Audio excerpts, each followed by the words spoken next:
今日秋猎，只为与诸位同乐。来人，有刺客！护驾，快护驾！爹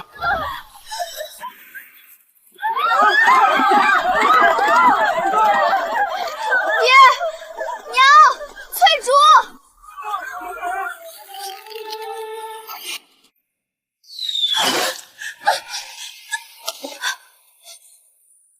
翠竹，你没事吧？别怕，他也很快就来。姑爷，你快去救救小姐！姑爷，小姐，翠芝除了我，还有别的小姐。那个杀人不眨眼的精毒火野王，你家小姐是谁？姑爷，你怎么能忘了我家小姐？我家小姐可是您千秋万秋才求来的摄政王妃，您的此生挚爱赤蕊啊！赤蕊，我摄政王千求万求的此生挚爱，凭我也配？你就是他口中的我的挚爱，赤蕊。此刻呢，求求你们，还是杀了我吧！我待他不薄，他咋这么害我？这可是杀人不眨眼的魔头，想让我死就直说。小姐，你怎么会在这儿？你返老还童了？不对，姑爷也变年轻了。王爷，我这丫头许是刚刚伤到脑袋，记忆混乱，认错人了。是这样吗？才不是，我清醒的很。我知道您是摄政王府禁园，是我们家小姐的姑爷，我还知道您床头的木匣子里装着……敢说，你就死定了！快点说啊，床头的木匣子里放了啥？看来今天是吃不到摄政王的瓜了。别招了，老爷早带着刘姨娘和二小姐回家了。你怎么知道的？小姐，我跟你说，我可是从20年后重生回来了，知道的事情远比你想的多。你有什么问题，大可以问我。20年后重生，听上去倒是有意思。我们怎么回去？这还用问？当然是姑爷送我们回去啊。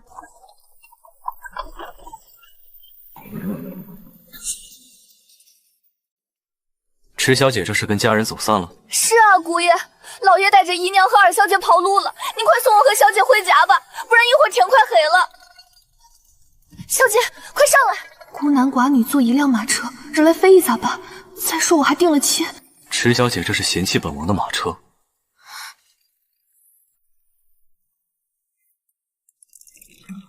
小姐，您最爱喝了茉莉香片。小姐，这里有晕片膏、枣泥酥、蟹粉黄，都是您爱吃的。你怎么对我的马车这么了解？因为我是重生回来了呀，姑爷，您这马车我都坐了10几年了，而且这还是姑爷您自己说的，您从有马车起，这车上的茶水点心就都是按照小姐的口味准备的，就是可惜这么多年小姐，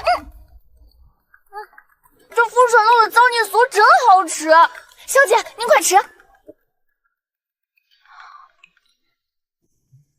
翠竹说的莫不是真的？但愿都是他胡说八道。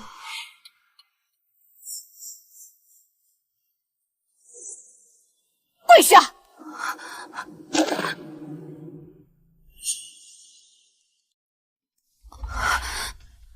蕊儿，没让你跪，你怎么就跪下了？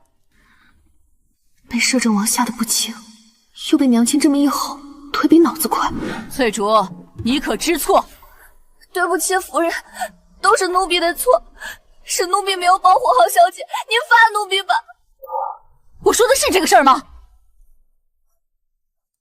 不是吗？听说你今天抱着摄政王的衣摆喊他姑爷，还说小姐是他的此生挚爱。女子名节大如天，更何况蕊儿已经定亲，你这般行事，可想过会坏了他的名声，让他以后无法自处？可王爷的确是小姐的姑爷啊！你这么说，将陈公子置于何地？时间太久远，我都忘了这茬子事儿了。夫人，这陈公子不是良人，他早已跟二小姐有了手尾，估计这会儿都住太安街了。我不信。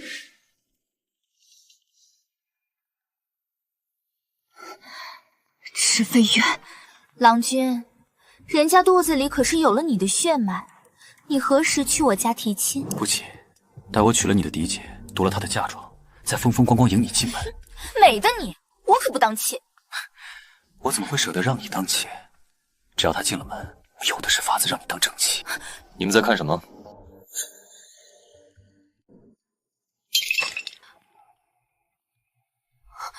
谁？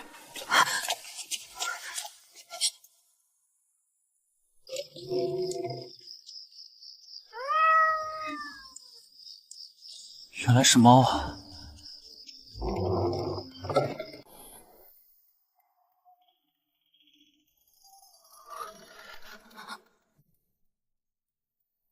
王爷，实在对不住，刚刚事出突然，这才冒犯了你。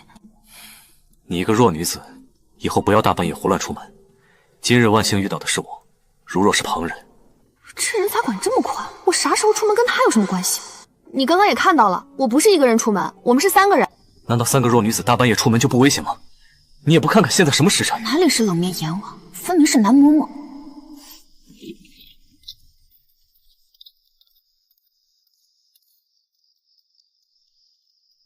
夫人，咱们就这样大半夜让古爷送小姐回家，合适吗？合适？怎么不合适？反正他以后是咱家姑爷，就当让他俩提前培养一下感情了。至于这陈燕，吃我家的喝我家的，现在还妄图霸占我女儿的嫁妆，将她贬妻为妾，想的倒挺美。为了这么一个负心汉，不值得。我想了一下，既然你的丫鬟说我以后会与你生气，那择日不如撞日，明日我去你家提亲。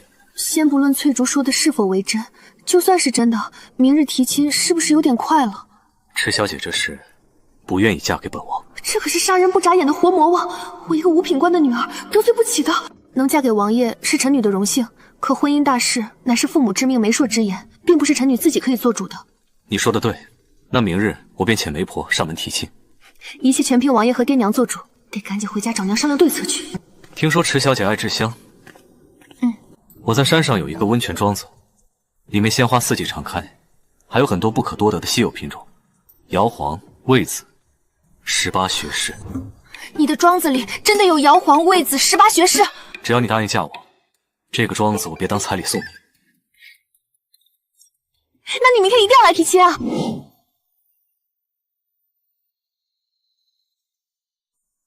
施家大小姐背信弃义，明明跟我有婚约，还跟摄政王不清不楚，勾勾搭搭。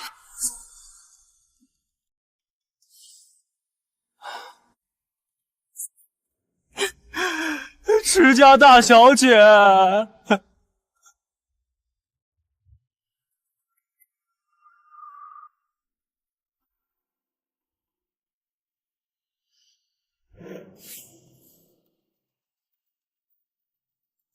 施家大小姐背信弃义，明明跟我有婚约，还跟摄政王不清不楚，勾勾搭搭。这人怎么回事？大清早的在人家门口嚎什么？不知道，看看去。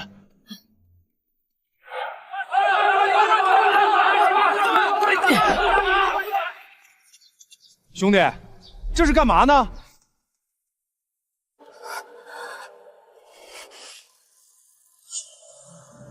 俺也不知道啊，俺刚来。嚯哟，这就是京城哇，硬是闹热的很，还有人唱戏哟。不是唱戏，是闹事。闹事？闹啥子事儿？不知道，刚来。妹子，这人咋回事？怎么干嚎不讲话？刚刚说话了，你来晚了。说啥了？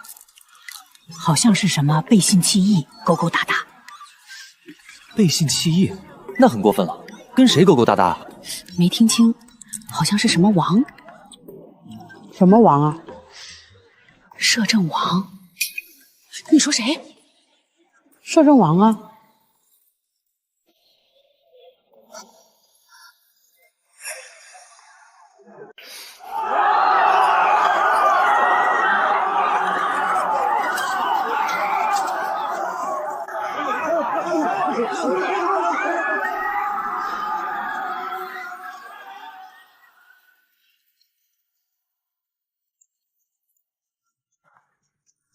你不要命了？摄政王的瓜你也敢吃？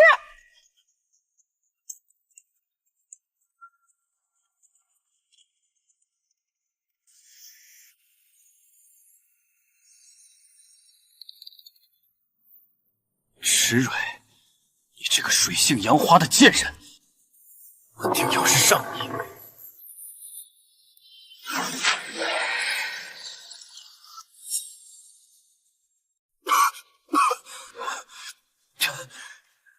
你付出代价！哪儿来的疯狗，在这乱咬人？你这个贱婢！你什么你？我们家小姐的名讳也是你能叫的？我是你家小姐的未婚夫。未婚夫？您这模样也配？你，奴婢怎么了？奴婢再贱，也不至于占别人家门口泼脏水。陈公子，您读了那么多圣贤书，就学会了干嚎？怎么不说话了？方才不是嚎的挺大声吗？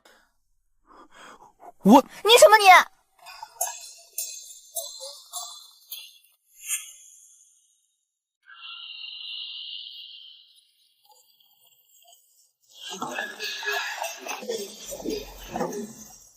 这是谁家地界？这么大的排场，你瞎了？那是摄政王府的仪仗。摄政王要娶谁？听说是池家的大小姐。哪个池家？工部郎中池凛的女儿，五品官的女儿，怎么攀上摄政王了？嘘，小声点，不要命了。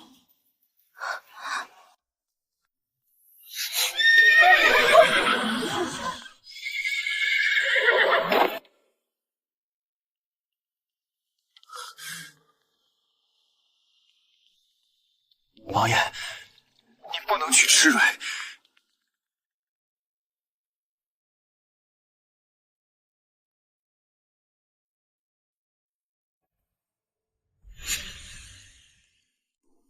哦，大胆刁民，王爷的路也敢拦？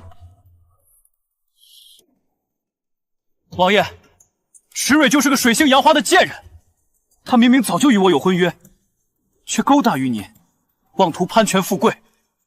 这样的女人，怎配当摄政王妃？王爷，您被那女人蒙蔽了，她跟您在一起就是图您的权势，她。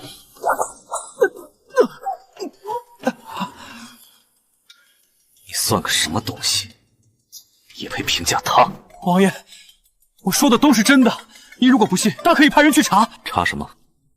查她与我有婚约的事，整个池家上下都知道，她池蕊是我的未婚妻。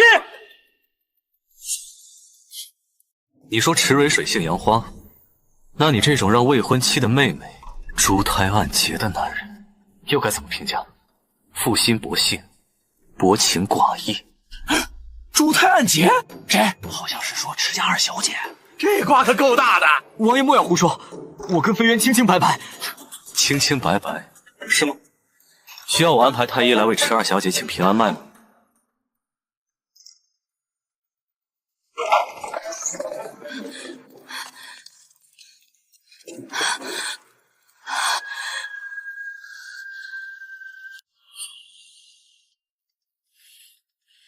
王爷，您大权在握，自然说什么就是什么。二小姐，您别拦我！我姐姐确实与陈郎有婚约在先，王爷您横刀夺爱，还在这里污蔑陈郎与我。池二小姐，你确定要在众目睽睽之下讨论你的清白？二小姐，咱们回吧，夫人在里面等着呢。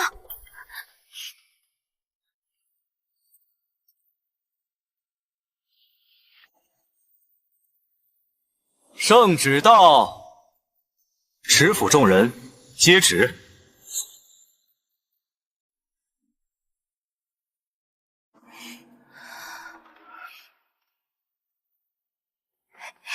小姐，圣旨也。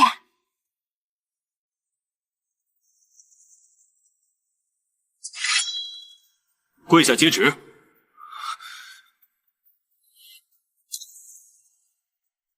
奉天承运，皇帝诏曰：工部郎中池凛之女池蕊，温婉淑慎，贤德有仪，堪配宗藩。今特册封为摄政王妃，掌理王府内治。钦此。小姐，快去截肢啊！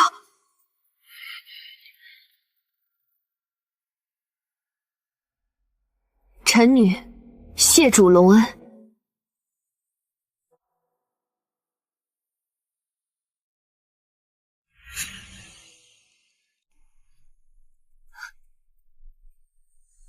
小姐，我说了吧，王爷就是姑爷，你还不信？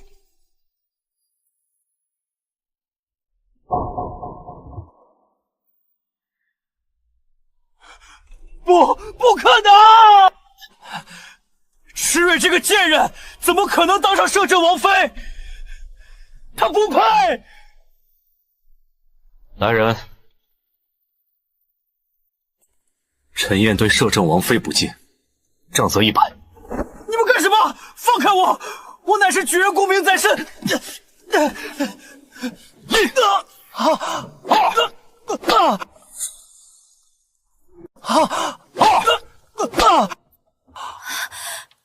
姐姐，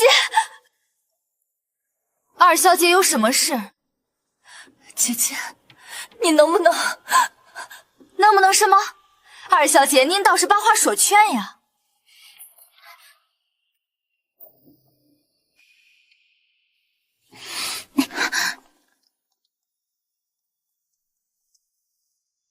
！15，飞渊，进去。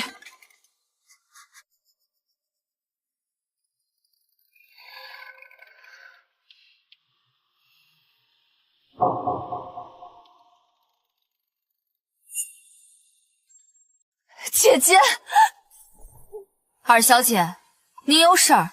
姐姐，陈郎他只是一时糊涂，你已经是摄政王妃了，就不能放他一马吗？一时糊涂，在府门口骂我家小姐是水性杨花的贱人，这叫一时糊涂；当众污蔑我家小姐攀权富贵，这叫一时糊涂。我不是那个意思。那您是什么意思？二小姐，您倒是把话说清楚呀！奴婢脑子笨，听不懂。我当时就在门里面，陈郎他只是一时气急。哦，所以二小姐，您一直在门里面听着呢？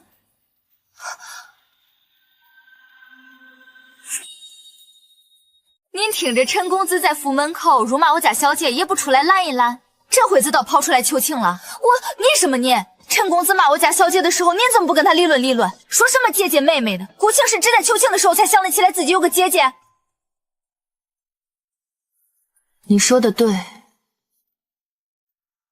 我已经是摄政王妃了，所以我管不了官府判的杖子。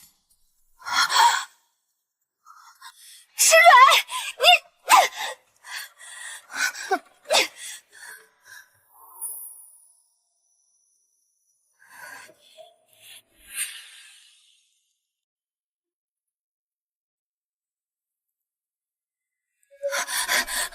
小姐，怎么了？火急火燎的。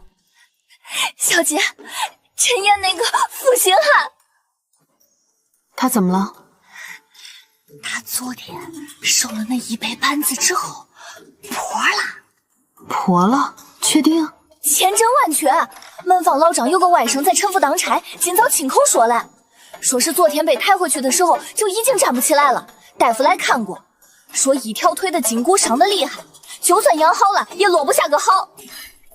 那池飞渊的如意算盘可就要落空了。可不是嘛。小姐，你是不知道，我听说二小姐昨晚在房里哭了半宿。你听谁说的？厨房的王婶儿，王婶儿的侄女在二小姐院里当撒草丫鬟，说是昨晚二小姐屋里摔了好几个茶杯，哭得妆都花了。池飞渊费尽心机，不惜婚前失贞，也要抢陈燕，不就是看她有状元之才？16岁中举，19岁进京赶考，都说她有状元之相。这下好了，婆子可当不了官。突然有点期待他俩成亲了。奴婢也是。小姐，又有新消息了。什么消息？陈家的媒婆今天来过了，来给二小姐正式提亲。这么快？能不快吗？二小姐那肚子可动不了。姨娘怎么说？姨娘倒是像那年一把，说要聘礼88胎，还要正儿八经的3书6礼，可陈家那边不干啊。陈公子现在破了，家里为了给他治伤花了不少银子，哪还拿得出那么多聘礼？两边僵着呢。我爹呢？老爷说，又不是蕊儿的事，你看着办。我爹果然还是那个我爹。柳姨娘估计气得够呛。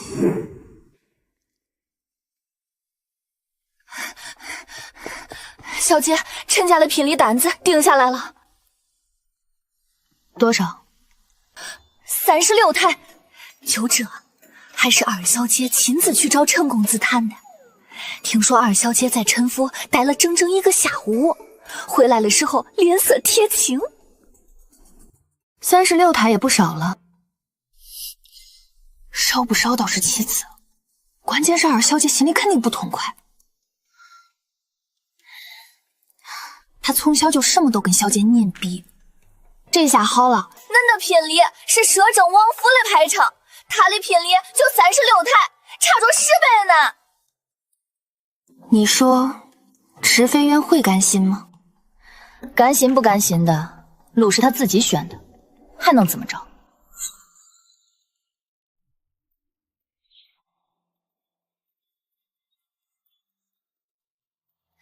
小姐，您今天可真好看。行了，少拍马屁。奴婢说的是实话，姑爷见了你，肯定眼睛都挪不开。吉时到！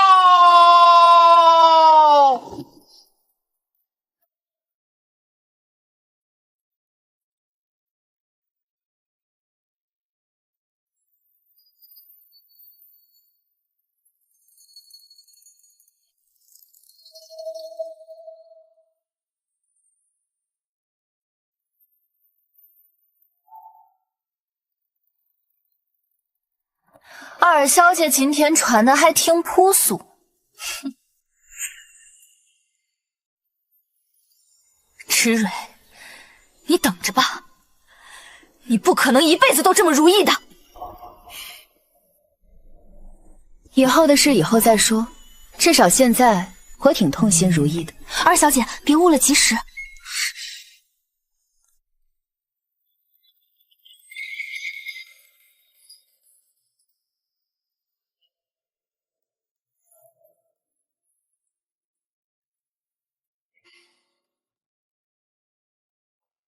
水儿，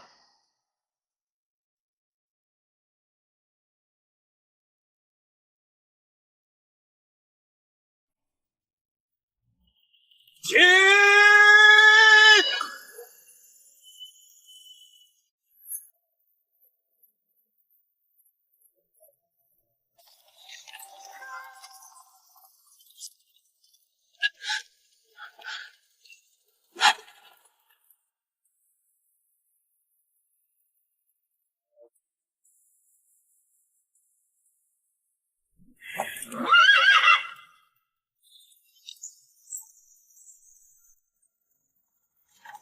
小姐，您看，我早就说了吧，姑爷就是姑爷。这个姑爷，我好像也没那么抗拒了。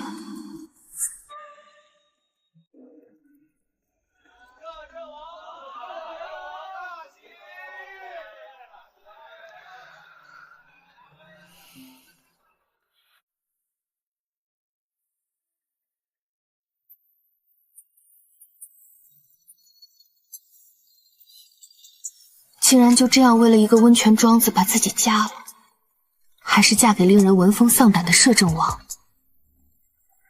这屋子倒不像火焰王的住处，像个读书人的书房。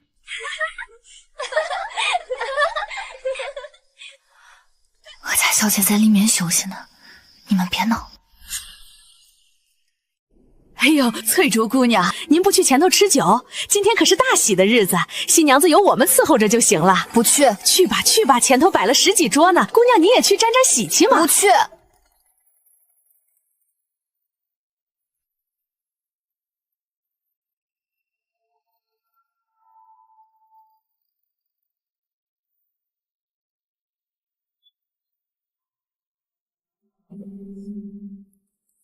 秋猎那天，翠竹说了一半被捂回去的话，我还知道您床头的木匣子里装着，这里面到底装的啥？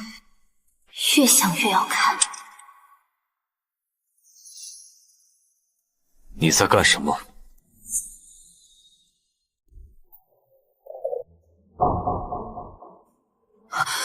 完了完了，被抓了个正着。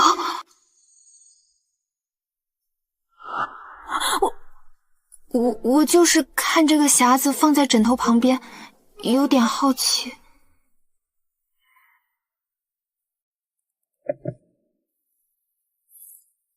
娘子喜欢这种木盒子。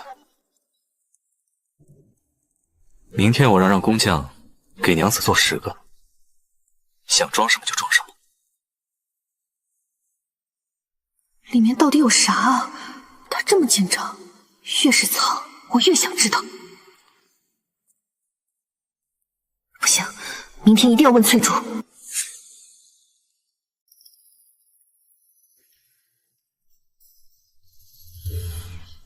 娘子，夜深了，该就寝了。洞房，娘亲昨天教的那些东西，我一个都没记住。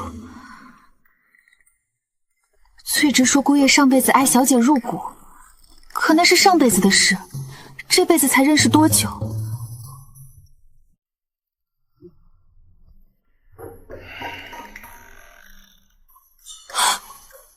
这就睡了。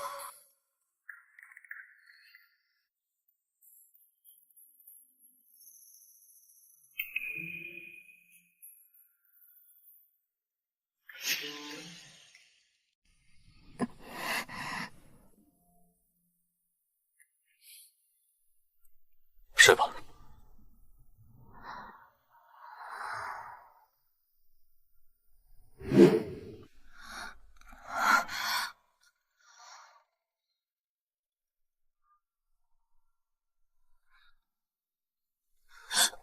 翠竹，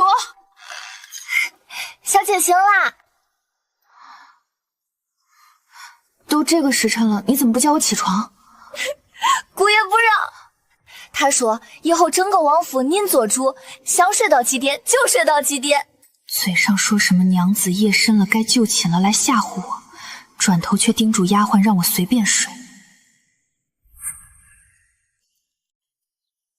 对了，翠竹，你之前说王爷床头有个木匣子，那木匣子里装了什么？怎么了？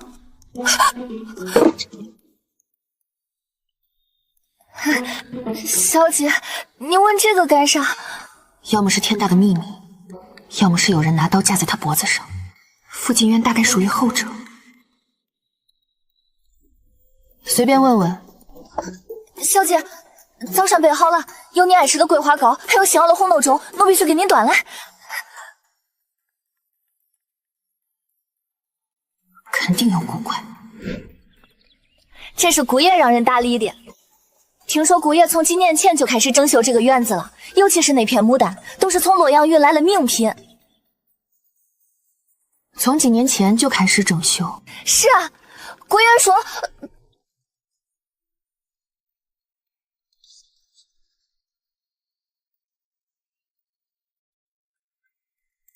说什么？没什么，没什么，就是姑爷喜欢牡丹。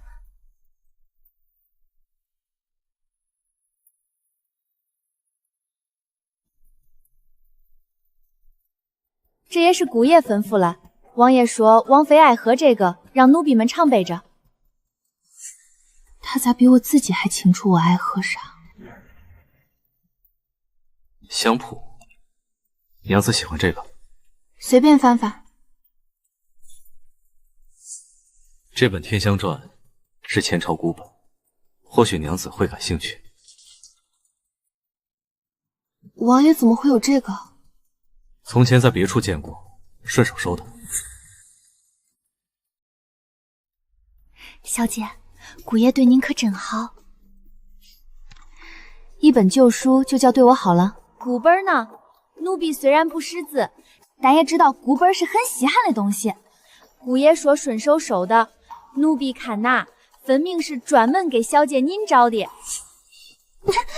就你话多。小姐，姑爷对您可真好。你今天说第3回了。那是因为姑爷真的好嘛。您是不知道，方才奴婢去厨房取热水，碰见王府的老人了。哪个老人？是从前跟在老王爷身边伺候的张嬷嬷。他说姑爷从前可不是这样了呀，一年到头难得笑一次，府里的下人见了他都绕着走。可奴婢看姑爷分明是个温和的人嘛，给您夹菜，给您盛粥，给您找书，哪一样像个火阎王？秋猎那日他说别怕，太医很快就来。昨日递桂花膏时，耳根红了一块，还有今晚那本《天香传》，封膜上一点灰都没有。这个人到底是个什么样的人呢？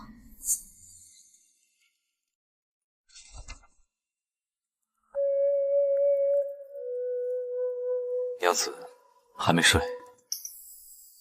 在看书。娘子，明日3朝回门，我陪你去。这个人好像真的没有那么可怕。小姐，您穿这件鹅黄的还是这件藕粉的？鹅黄的吧。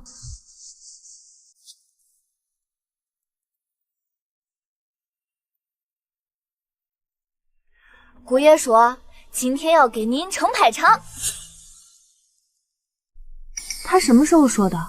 今早出门前吩咐奴婢了。姑爷说回了娘家，小姐你想怎么着就怎么着，不用看任何人的脸色。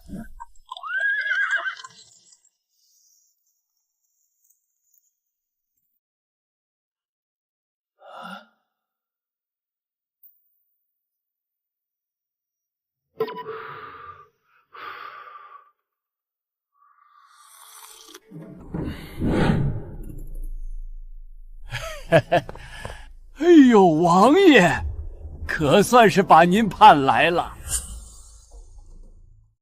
王爷请上座，您看，我特意给您留了位置。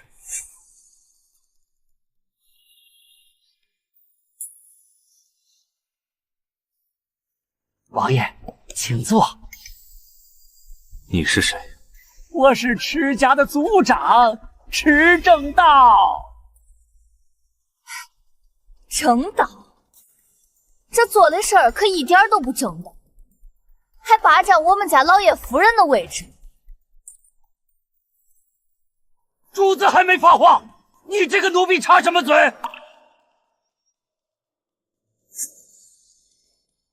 王妃作为我的主子都没指责我，你算个什么东西，也配指着我的鼻子骂？烦了，烦了！池蕊，管好你的丫鬟。我的丫鬟我自然会管教，但是我觉得他说的没错，这里是我家，你凭什么坐在主位？凭你年纪大吗？果然，果然，有什么样的主子就有什么样的丫鬟，成何体统？一个晚辈当着王爷的面，王爷，你看看，看看您刚娶进门的王妃，目无尊长，仗势欺人。看见了。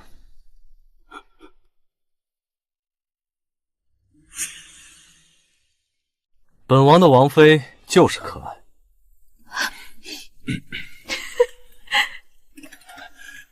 你们，蕊儿，你是本王的王妃，想做什么就做什么。我看谁敢说三道四。有人撑腰就是不一样，想想嫁给傅建渊也不赖。王爷，蕊儿，快坐吧。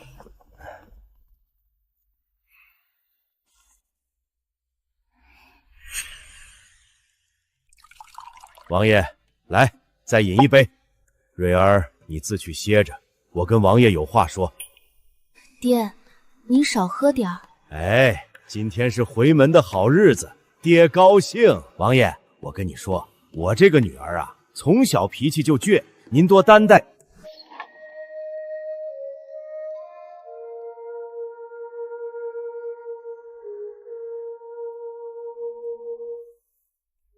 小姐，奴婢去给您倒茶。别忙了，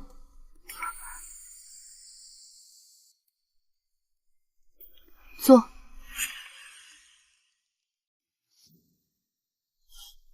你紧张什么？奴婢没紧张。撒谎！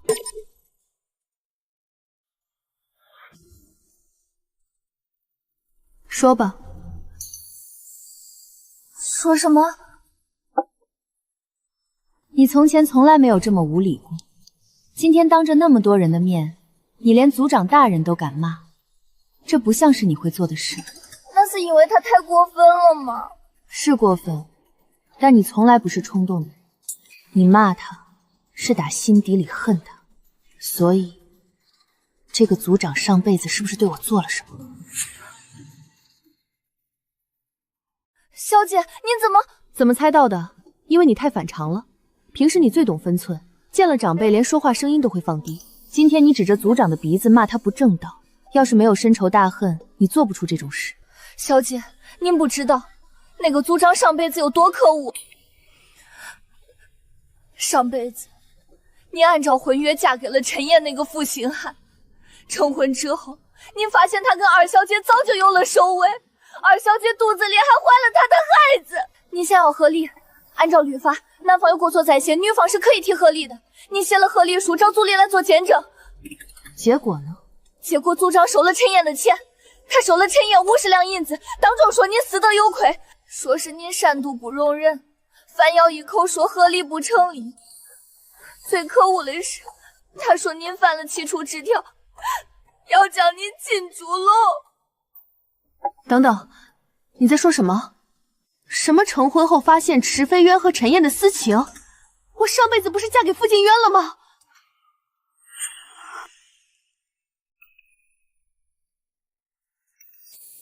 崔竹，你看着我的眼睛，说吧，你刚才说漏嘴的事。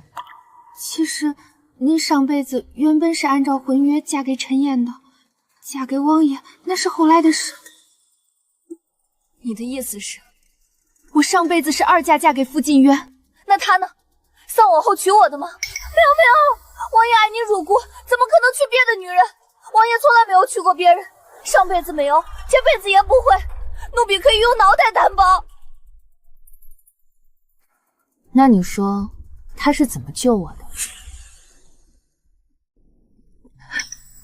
当初族长要将你进猪笼，是王爷出面救了你。他怎么救的？王爷带人为了刺汤，当众将陈烨和池飞燕的私情公之于众。他还招来了稳妥的证词，证明二小姐在您成婚前就有了身孕。然后呢？然后王爷当着所有人的面说，他没有做错任何事，错的是你们。从今往后，我看谁敢动他一根手指头。后来呢？后来陈烨和池飞渊被逐出京城了，你也和离了。再后来，王爷求娶你。求娶？对，求了很久很久，三番五次的求，求了好几回。我答应了。一开始没答应，那时候怕了，不想再嫁人。但王爷一直等了2年多，您才点的头。崔竹说的是真的，傅静渊真的心里有我。那个木匣子里藏的，马车上备的糕点，《天香传》孤本，牡丹花铺，还有他夹菜时耳根发红的样子。姑爷，您喝多了？怎么喝成这样？老爷劝酒劝得厉害，王爷也不推辞，就多饮了几杯。小姐，我去打水。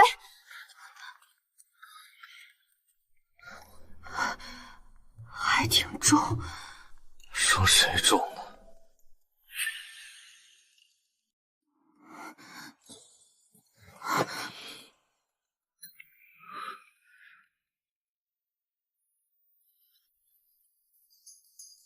蕊儿，色即是空，空即是色。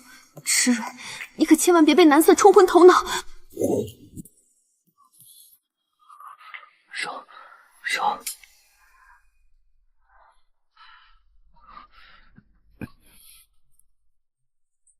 这是大白天，翠竹等会儿就回来了，可他是你名正言顺的夫君。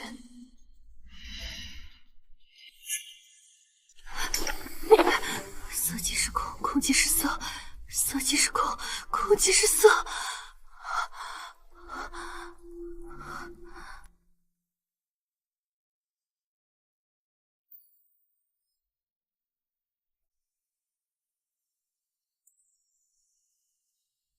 刚才醉成那样，不像是装的。新婚夜那次差一点就打开了，被他抓了个正着。翠竹知道里面是什么，但不敢说。最后一次机会了。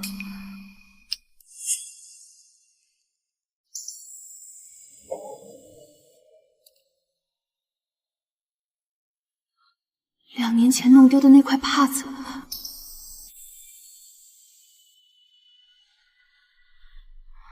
，1年前不见的那个，以为掉在花园里了。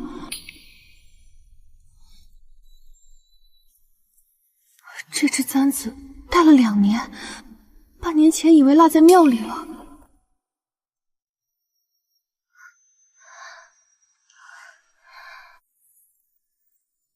被发现了呢。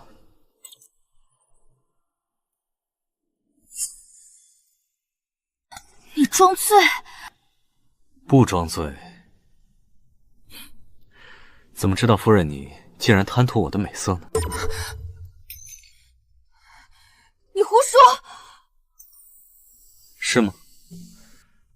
那夫人刚刚一直在说别被美色冲昏头脑，是什么意思？我那是……你听错了，我没说过。好吧，夫人说我听错了，那我便是听错了吧。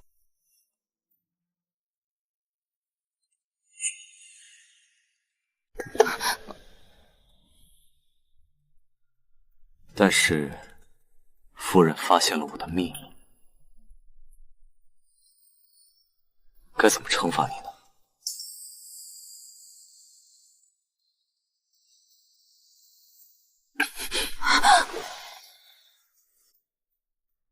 小姐，水打来了，放门口。